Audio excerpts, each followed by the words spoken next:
So especially when you're first starting out, plant-based can seem really overwhelming. It can feel like there's so much to do, there's so much to learn, and it can be hard to know exactly where to get started. So in this video, I'm going to share with you how to get started on a plant-based diet in 5 simple steps. So the very first thing that you want to do when it comes to going plant-based is you want to get clear on your reasons why.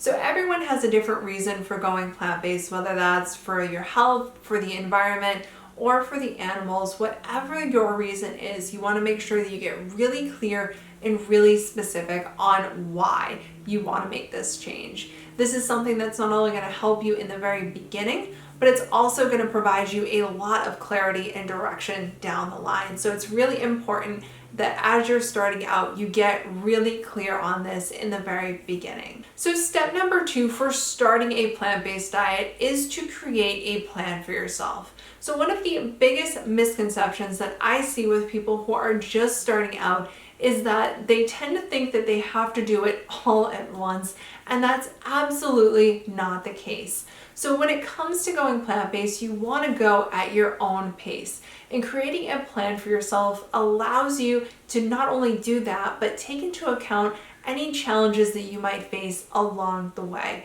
So this is something that is so important to do when you're first starting out, so that way you keep yourself on track and accountable without adding all of the extra stress and pressure. And when you're ready to start transitioning items in and out of your diet, you want to make sure that you're starting with simple substitutes. So a lot of people tend to focus on those 1 or 2 items that they feel they could never give up. And honestly, that makes the process a whole lot more stressful and overwhelming than it needs to be. What you want to do instead is focus on substitutes that are no-brainers, that are going to be really easy for you to start using and aren't going to dramatically change the taste of your recipe. So I always like to recommend vegetable stock as the easiest substitute, but other people like to start with plant-based milks. Wherever you want to start is fine, but you want to make sure that you're building up that momentum to those harder to let go items rather than starting there first. So step number 4 for starting a plant-based diet is to make sure that you're using simple recipes. So another huge mistake that I see beginners make all the time is overcomplicating their cooking. So they're picking these recipes that have a ton of ingredients, a ton of prep work, and take way too long to make. So what you want to do instead is focus on recipes that have less than 10 ingredients, not including spices, and less than 90 minutes of active cook time. This will not only help you learn how to cook plant-based if you're not used to cooking that way, and it will help you spend less time in the kitchen and make plant-based a whole lot easier. So the 5th and final step for starting a plant-based diet is to go beyond your plate.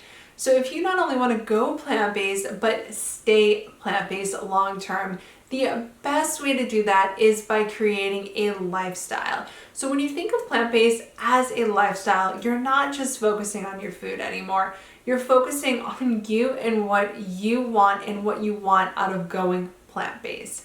And this is a really simple shift that makes a massive difference down the line. So it's really important to have that in mind when you're first starting out, because it really will make such a huge difference. So I hope you enjoyed this video. If you did, feel free to give it a thumbs up and subscribe so you get notified whenever I put out a new video like this. And if you want to know more about creating a plant-based lifestyle, you can check out this video right here where I'm going to show you exactly how to get started. And I will see you in the next one.